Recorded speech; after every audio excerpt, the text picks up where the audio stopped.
Welcome to BP Leadership Podcast. I'm your host, Bill Purvis, and this is where real leaders are made. And the good news is today you're going to hear of a leader of all leaders. He's our guest today, and his name is Frank Shamrock. He's a personal friend, and he's what I consider to be the best MMA fighter of his decade and that I've ever seen and certainly enjoyed watching. Every fight he had was with a high-paced, action-packed, strategic type fight. Now let me tell you about him. Frank Shamrock is a retired mixed martial artist. He was the first to hold the UFC middleweight championship of the world, and he retired as an undefeated champion. During his time as a reign, he was ranked as the pound-for-pound best UFC fighter in the world. Now, besides the UFC championship, though, he went on and won others, including the King of Pancreas title, the WEC light heavyweight championship, the Strikeforce middleweight championship. He was named the fighter of the decade by Wrestling Observer, best full contact fighter by the Black Belt magazine, three-time fighter of the year by Full Contact Fighter magazine. He's a seventh-degree black belt in submission fighting, an author, entrepreneur, philanthropist, color commentator for Showtime and Bellator and Glory Boxing. I mean, Frank has been around. He's been a brand spokesman for Strikeforce, and he's also advised companies now with a brand and a value of over $4.5 billion in assets. He was a commentator on EXA Sports MMA video game, and he's also been on many films as well. Award-winning documentaries on mixed martial arts called Fight Life. He was there. Fact is that Frank has been everywhere. He wrote the book called Mixed Martial Arts for Dummies. And then he's got a biography entitled Uncaged. In fact, I have a copy of it right here. I read this thing again just last night. And it's his life as an MMA fighter. Now, all of those things tell us a number of things. One is he has the fastest submission fighting win in the UFC light heavyweight championship at the time. He was undefeated in the UFC. He had the fastest knockout when he was in Strikeforce, and he's in the Mixed Martial Arts Hall of Fame. So all of those things tell us we got somebody we want to learn from today. So let's get started.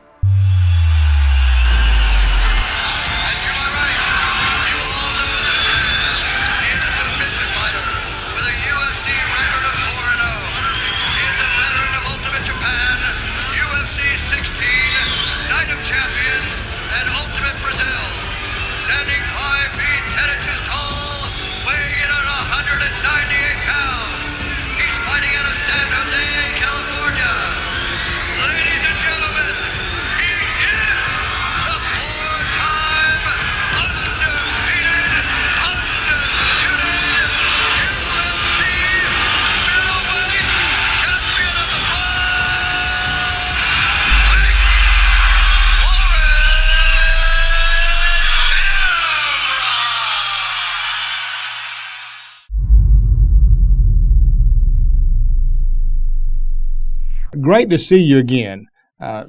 Thank you for being on this podcast, and looking forward to what we're going to talk about for a few moments today. For sure. I love it. I love it. And by the way, I've been looking forward to it from the moment we agreed to do this. Okay? I picked up again.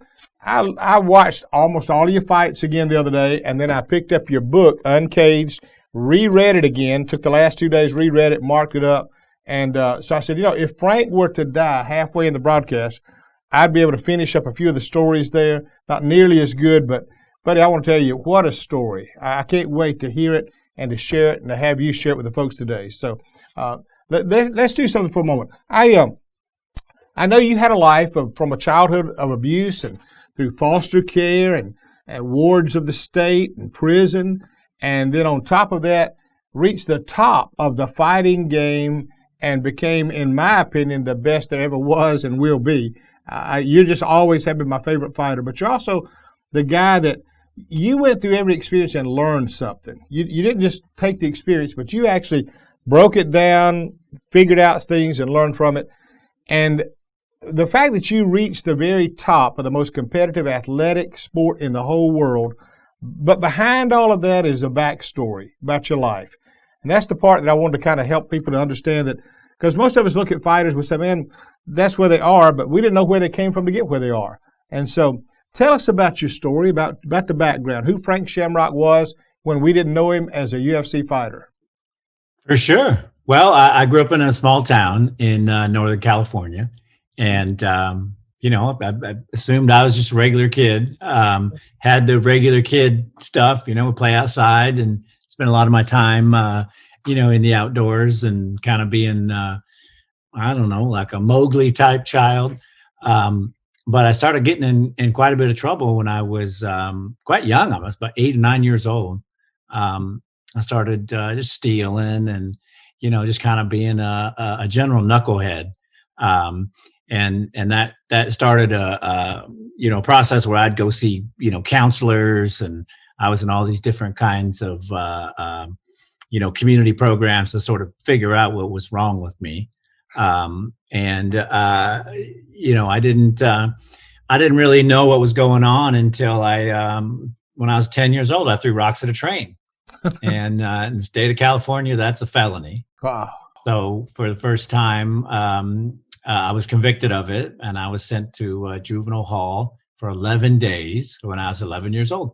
Wow. And it was the first time I'd ever left my house. It was the first time I'd ever, been outside of my little circle there. Yeah. And in fact, it's the first time I found out I was Mexican as well. I had no idea. I thought I was, thought I was a white guy. But it was in juvenile hall where I just was talking to the other kids and asking them how they dealt with certain things. And, it was my first kind of, exposure to the outside world, like I was saying.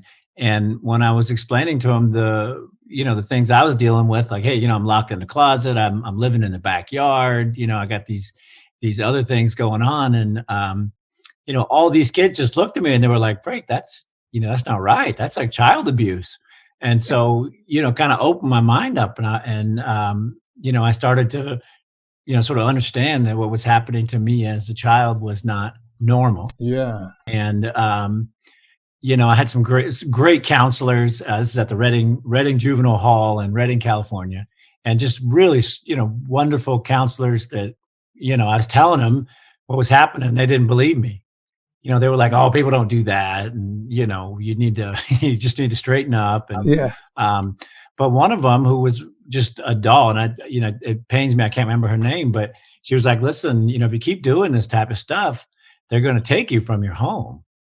And I kind of saw that as a sign from God stepping in. And so she said, keep doing these crimes, keep doing this kind of stuff, they're going to take you and they're going to send you somewhere else. And all I could think of was, there's got to be a better place than where I'm living. Yeah. And so as soon as I got out, I just doubled down on all the things I was doing, the stealing and being a knucklehead. And yeah, within, 3 or 4 months, they took me from my home. And I became a ward of the state when I was 11 years old. Wow. Yeah, I'll never forget the time. Part of the process is you have to stand up in court and say that you don't want to go home. Yeah.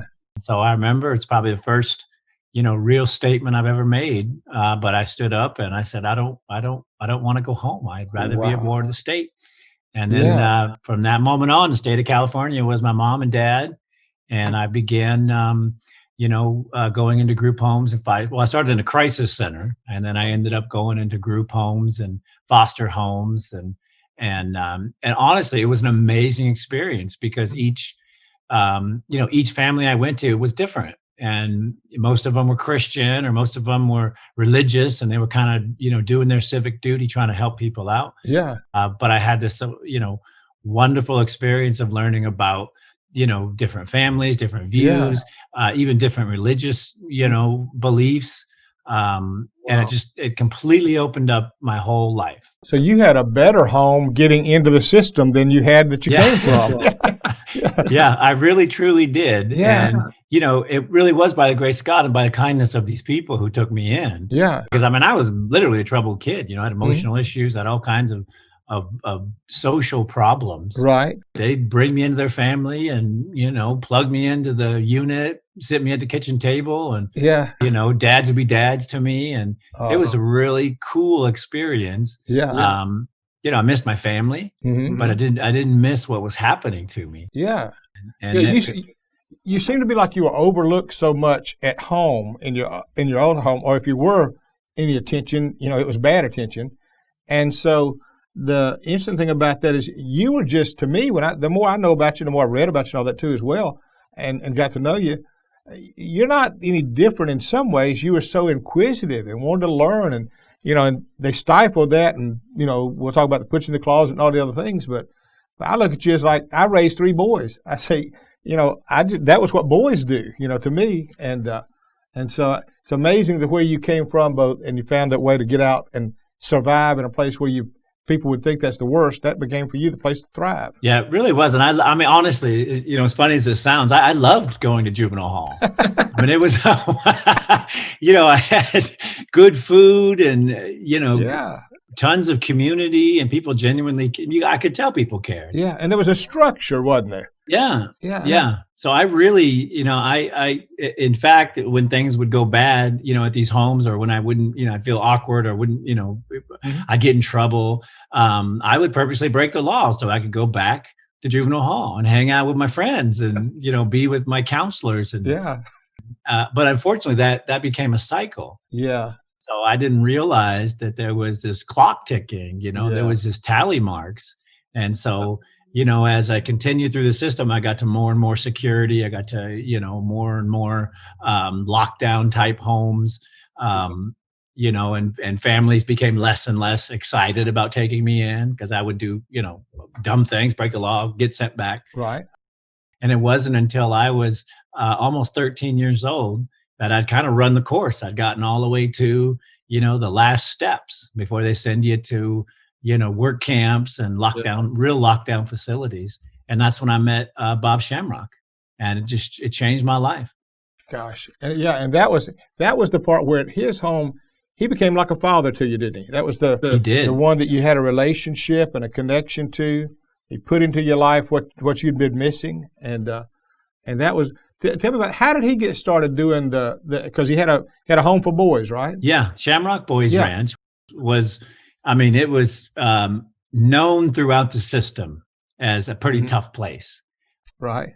And it was the last stop before, like I said, you went to youth prison, or you went to these, real lockdown camps. Yeah. Where you just kind of work and, you're sort of in this facility. But yeah, Bob was, when he came in, he was just flashy and, charismatic, and he had a real strong way about him. But he was a very honest man. He was a very good man. He's a very God-fearing man. And he just laid it out. He's like, no, I tried to shine him and do my song and dance. And he's like, no. We're a family. This is how it works. You'll be rewarded when you do good. When you do bad, we're going to, these are the punishments. Right. He really laid it out like, like a strong family, like a good father would do. And I was instantly, I fell in love with him because that's what I was missing in my life, was this, a man of his word, basically. And that really made sense to me. And then when I went there, it was exactly, what he said it was. When I did wrong, I was punished. When I did good, I was praised. Yeah. And he'd let you guys, he'd let you guys as a family work your solutions out. If you had a problem and it really got escalated, he'd let y'all fight it out in the pool or something. How did all that work? Yeah. Oh, yeah. Yeah. Well, Bob was a bit old fashioned in that way, but, he really believed in, building your body up. He wanted to be a bodybuilder and studied it and loved sports. And so he really believed that your body was this expression of who you were. And so, it was one rule in the household. You have all the, the beefs you want, but if they went to a certain point, you could come to him and say, Bob, I got a problem with, Joe. And he'd be like, okay, well, let's get the gloves. Let's go into the pool. And he had a swimming pool in the back that had long been emptied since when I got there. And you would go in there and box it out. And everyone would sit on the outside and cheer and watch. And it was really only one rule. And that was when it was over. It was over. Yeah, you hugged it out. We were back to being brothers again.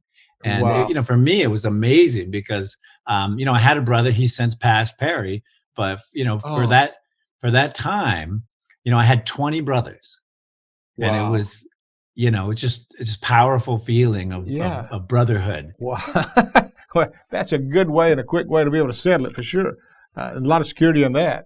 Now, were you the oldest of that, or the youngest, or the middle in that group? Where did you fit in I that? was one of the youngest ones. Oh, In fact, the rule of the house is you had to be 13 to be there. okay. And so I actually arrived a few months before my 13th birthday. Wow. But I think Bob really stood up for me. Mhm. He knew about my past. He knew, Mhm. kind of the path I was on, and he saw there was an opportunity to guide me. Yeah. And so I think he, pulled a few strings and bent over a little bit backwards to make sure I got there. Right. But yeah, I was right at the bottom. I was the youngest, man. Dumbest kid in the whole lot. Gosh. Well, you're going to have to learn in that environment for sure, though. Now and then when you didn't stay there forever, though, did you? I mean, you went from there. You got in some trouble or something? Is that the? Yeah. And had to come. Yeah. I kept getting in trouble. I mean, I was good for a while, and I followed the rules, and I did my best, but all that emotional angst and stuff sort of caught up with me. I got back into drug use, got back into screwing around, and eventually, I got taken from the home. I think I stole a car one night, made off with it, amongst other things. But and then I was taken from his home, and I remember going to court, and they said there's not enough security, and this was like a ranch way out in the middle of nowhere. Wow. So but because I'd gotten in more and more trouble, they moved me from his home, and then I ended up in a pretty restrictive home in Lake Tahoe, and stayed there for maybe about a year, and then I was sent to Barrow Boys Ranch, which was one of those work camps I was talking about, way up in the Sequoias in Northern California. And we, it was like 50 guys in a dorm, and we just built park tables, and it's like hardcore, doing time. Yeah. But that was the first, sort of window into what my future was going to look like, which was going to prison and everything else, because that was a real lockdown type situation. Nobody in, nobody out, pretty hardcore security. Yeah. So that was almost like a manual labor camp. That's what that was then. And, yeah. Now, when you wound up going to prison, when you got there, was that for you because of your background? Was it normal there, or had it totally changed from the environment of going into juvenile and the ward of the state? When you were younger, I guess you enjoyed being there. When you got to prison, it wasn't a picnic anymore, was it? Yeah, I didn't enjoy it as much. And then when I first went to prison, I was still underage. And so because I had a lengthy criminal background as a youth, I was sent to youth prison. And I didn't mind, being in the jail, and I didn't mind the juvenile halls. But, youth prison is sort of the next level, because it's full of like inner city gangbangers and like all these different characters. So it was very different than, how I was sort of raised up in Northern California in this kind of farming community. So it was a big wake up call. And I instantly realized I'd screwed up, bigger than I could get out of. And I was looking for ways to fix it, right away. Like, how do I get out of this? And then I quickly realized I wasn't getting out for, 3.5 years. Yeah. Wow. And you didn't have any, it wasn't like you had fighting skills then, you didn't become the fighter 2 years later. So when you're in that environment, were you afraid? Were you always looking over your shoulder?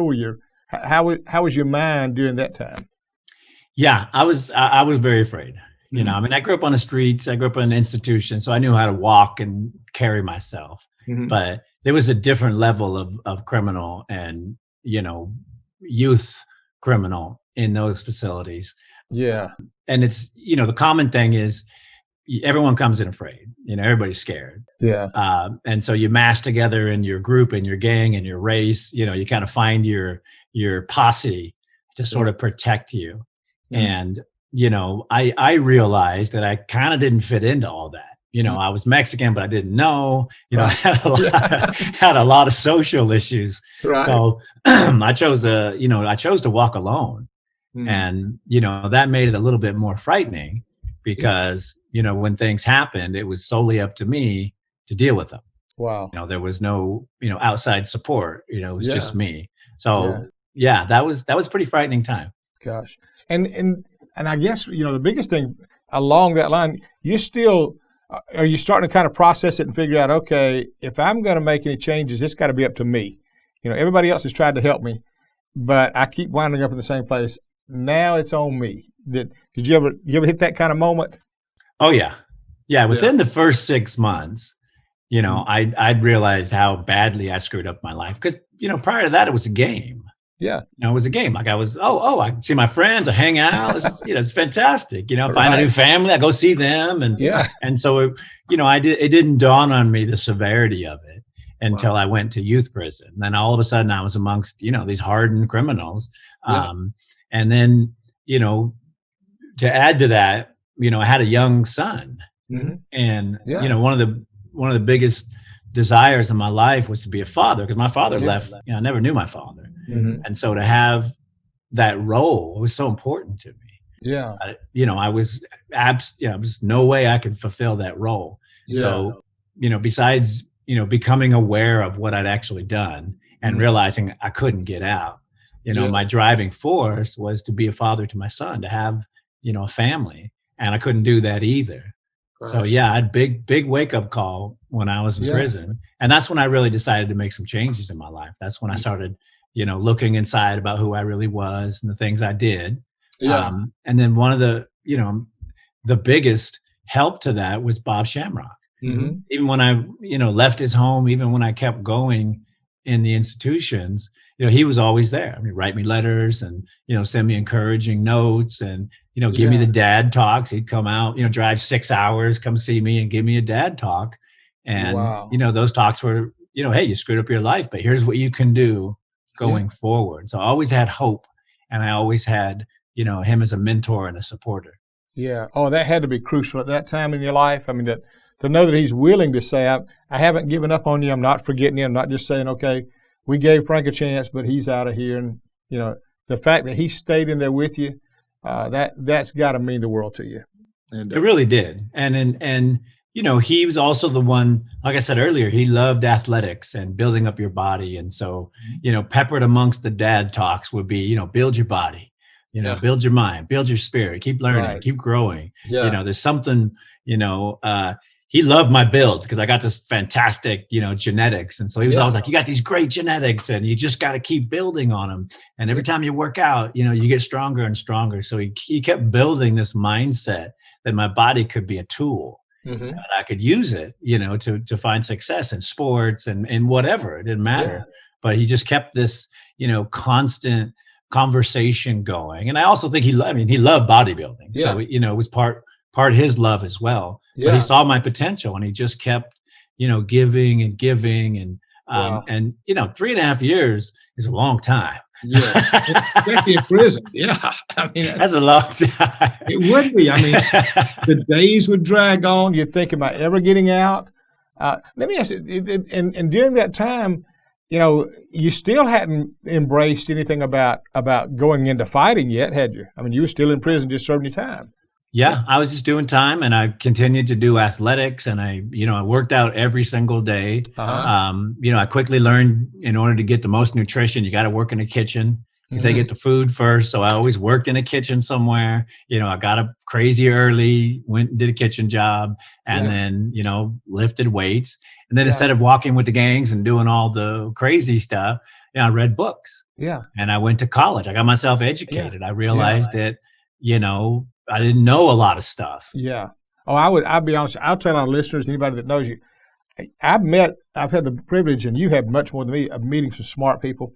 Frank, you're the most well-rounded man. You have read in so many fields and so many areas, and I like the fact that you've learned. You didn't just take somebody's word for it. You want to investigate it. You want to peel it back. You want to get to the core of it. You want to find out not just if it worked and gave you success, but why it worked and how you improve on it. I've kind of watched that about your life and said, man, this guy it's as much here in his mind as it is everything else. But you're amazed with that. You've always been ahead of your game and ahead of your time. And I want to ask you about some of that in a moment, about visualization and the mental game and all that stuff. when you got into when you got out and you went to the lion's den, I guess Bob gave you the opportunity, told you what you could do, and gave you some options or whatever, and then that's when you chose. Tell me about that. Well, I tell you about the dad talk. So I was in I was in Folsom Prison, and I was getting ready to get out. Yeah. And Bob, to his word, he would send stuff, and bodybuilding magazines and fitness magazines, and so I just kept studying. I read everything, studied everything. Went to college, got education basically. And then when I was getting close to getting out, Bob did one of those long drives, came to see me, and he's like, "Hey, let's start making plans for the future." And he gave me this pitch. He's like, your body's amazing. You put all this effort into it. It's like you could totally use it to make money. And right now this wrestling thing is taking off. Ken, my brother's making a lot of money in the wrestling. And then he's like, he's also doing the stripping thing. So you should, there's 2 careers you can consider right here. I was like, Dad, really? Like what? What is happening? That's right. They'll just give you cash for that. But that's how Ken was able to, train all the time and commit. Is he'd go and he'd do some, stripping. And so I thought long and hard about it, and I was like, I don't, it's not. I don't think that's me. Being a stripper guy, I've different views about that. And so I started really thinking about the fighting thing, and Bob undersold it. He called it wrestling and performing, and he didn't really explain that we were actually fighting. So it was, and I was never really into violence. Like I didn't do violent crimes. I always was very good at talking my way out of violent situations, and I knew when it was time to stand up and do something. But, because in that world, you have to stand up and do something when it's time. But I never, pursued that stuff. So it was a huge, mental, bridge for me to sort of say, I'm going to fight, and I'm going to accept that, as my future. I'm going to be a warrior and do that. But man, was I scared. Oh, and I can imagine you go into that first day, and I said, your first day there, they gave you the introduction, and you figured out then, it wasn't, it wasn't wrestling, it wasn't scripted, it wasn't pulling punches. What was that like when you go in there? You're the new guy, you're the fresh meat, and you've got this high hope of, I'll join you guys, and we'll have a team, and I'll be a fighter, and and instead they're going to initiate you. How was that first day? Well, it was pretty wild because when Bob dropped me off. Yeah, he basically just pulled up to the dojo and he's like, "All right, good luck." I'm like, "Oh, okay, thanks." I'm like, "You're not coming in?" He's like, "No, I don't watch these things." I didn't know that. Oh yeah, and then he said just 2 things. He said, "Just don't give up, and don't show them you're scared." And I was like, "Okay, I got that's what you do in prison. I'm good with that." But what I didn't know is the physical tryout. To get on the team. Back in the day, you just had to pass this tryout. You were instantly a professional fighter. And the tryout was designed to wear you out, break you down mentally, and then someone beats the heck out of you. And then if you don't quit, you're on the team. But like, I didn't even know the rules. Like, I didn't know you could tap.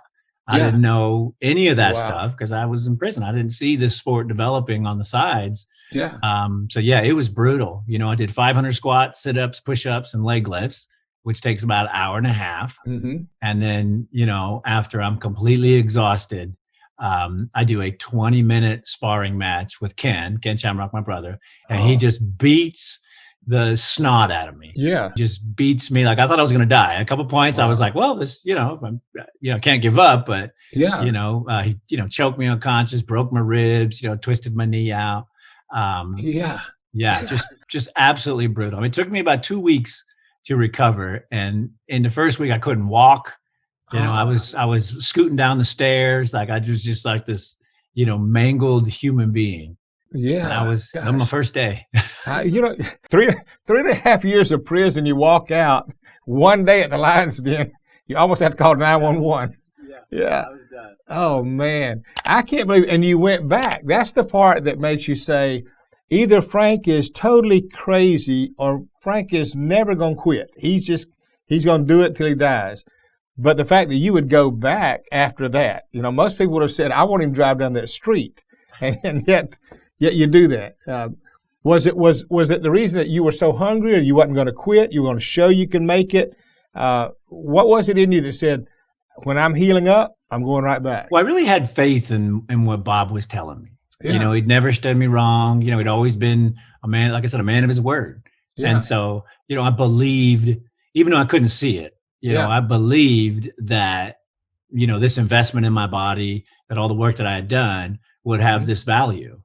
And so I didn't even know what the sport was, to be honest with you. I didn't even know what, they'd be like, pancrase. And I was like, what? I don't even know what you're talking about. But I believed in him. Mm-hmm. And so my belief in him, allowed me to keep going. Mm-hmm. And the truth is I had nothing left. Like there was, I got 20 plus felonies. I've never had a job in my life. Yeah. And so I knew what my future would be like without something like that. Yeah. You had no options then. I had no options. I was stuck in that space, and but I had this belief, and my brother had done it. He'd become successful. He had a dojo, he had a career. And so I could see this path. I had Bob as a supporter. I believed in my body because I spent, every day for 3.5 years, putting mass on and learning about it. And so I understood what value was inside of me at that time. And then, I just kept going. But Bill, I was a punching bag for the first, 6 months. People loved me because I looked amazing, but I didn't know anything. Yeah. I was just a big, strong guy who wouldn't quit. Yeah. So all the pros loved to beat up on me. I mean, they'd be like, Frank, get in here. And I'd be like, oh, here we go. And they would just beat the snot out of me. And then your first major fight over there was against Boss Rutan in Japan. They didn't even start you off at the little. They put you in. I mean, you've been practicing in the lion's den. Now they throw you in the cage with a lion. What was that like? It was absolutely frightening. And I didn't even know who Boss was. I'd never seen anything about him. And I never, I thought, after about 6 months, I got choked a professional guy. And I was like, oh yeah, I'm going to be amazing. Yeah. And then I went to Japan to finish my training. So I actually lived in a Japanese dojo for the last, 2 months of my training. Yeah. And it was there that I sort of realized who Boss Rutan was. Because the Japanese would come in, we'd train real hard, and then we'd sit down, eat chanko soup, and kind of, try to talk to each other. The fish soup, you had it a lot too, didn't you? Oh yeah, I had a lot of chanko. But they would, they'd say, who are you fighting? And I would say, oh, Boss Rutan. And they'd all look at the ground. And I was like, oh, was it? And then I started realizing, like, they were like, oh, that's not good. That's not good for you. So that's when I started getting an understanding of how dangerous Boss was. Yeah. And it was terrifying, to be honest with you, because much like prison, nobody spoke English. Yeah. And so I'm just sitting in this tin building in the middle of the country and, training every single day. It was very similar to being in prison. Wow. And I had this, this clock ticking, like every day that went by. I knew that this confrontation was coming. Yeah. And I also knew that, the result of this or my performance in this would sort of dictate, how my career or my life or my, my risk would be. Yeah. So it was very stressful. I did a lot of reading, did a lot of praying, did a lot of visualization, a lot of alone time. Yes. That's been part of the thing I noticed about you. There's always been this connection. One is I believe that, I look at my life and see the same, but I think there's some of us that Soren Kierkegaard said it this way. He said, you live life going forward, but you understand it looking back. And you look back and say, all of those experiences, and even though I may have been forgotten by others, somehow there's a divine hand on my life. And he just navigated me through all of these things that I would later be able to use. If I had to choose it, I wouldn't have chose it. But my life, if I look back, somehow God just took me through all these experiences to put me where I am. When I look at your life, I got to tell you, Frank, it's about clear as a picture. Here's a guy from way over here that gets here. And what I love is that you never forgot where you came from. You learned from every bit of it, but you've turned around and helped more people and encouraged more people. I remember the first time I ever met you, I said, this guy is got humility, but that's who he is. He's not trying to fake it. It's who he is. And he reminded me of this. I heard about people that they say the guy who lets success go to his head is the same guy that would let failure go to his head. He can't get over it. And it says the same guy. When he gets successful, all of a sudden he blows up. When he fails, he lives in that forever. You seem to never have any. I mean, get beat up in the lion's den, go through all the other stuff. I'm still coming back. And you just kept going. That's been amazing. And you won that fight. I won that, yeah. Yeah, I won that fight. In fact, Boss and I were just on a radio show talking about that because we've been friends ever since. Yeah. From that moment on, him and I have been friends. But I don't think anyone expected me to win that fight. Yeah. So I went from being, unknown guy living in the dojo to, I was famous in Japan. Mm-hmm. Kind of funny because it was only in Japan. Yeah. But from that moment on, my career started basically. Mm-hmm. And, started at success. I mean, I've been successful. I've had a few bumps and losses and stuff, but really from that moment on, my career has just skyrocketed.